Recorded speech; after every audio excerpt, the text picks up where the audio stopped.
If you share a workbook in Excel by allowing others to access the file at the same time, you automatically incorporate the concept of tracking changes.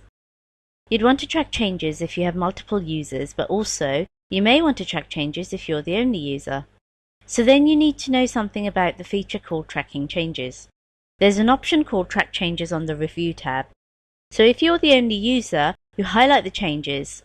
We want the option track changes whilst editing, but then it says this also shares your workbook.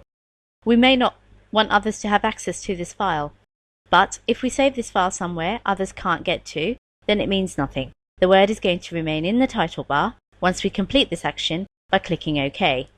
We also want to highlight the changes on screen. So click OK.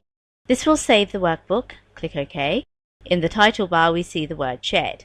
This doesn't mean that others have access to this file. We may be the only users.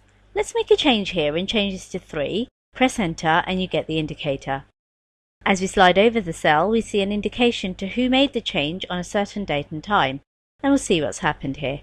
Now we'll change this amount to 45,000 and the same sort of thing happens. If we close this file and save it, then open it later on, the change indicators aren't there, but we can go to the review tab and track changes. Highlight the changes and below there's accept or reject changes.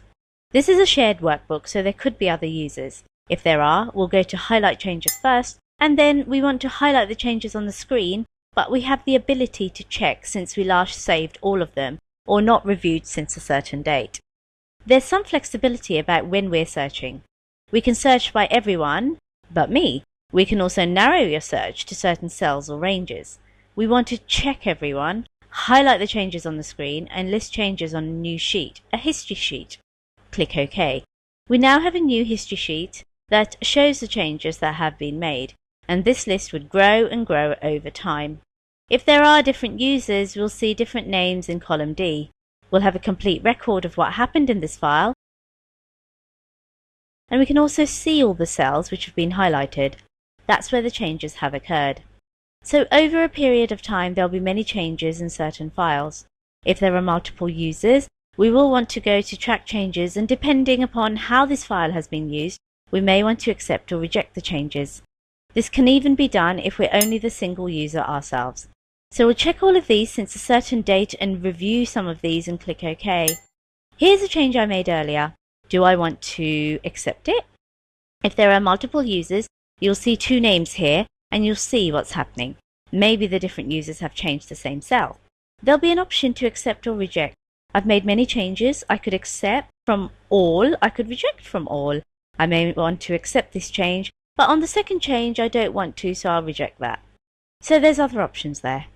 It does become more complex when there's multiple users, but you can review the changes made and then make your choices to accept or reject the changes.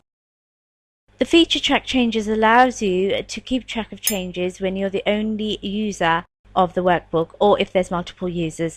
And even though the feature automatically sets up the workbook to be a shared workbook, it could be that you're the only user of the workbook.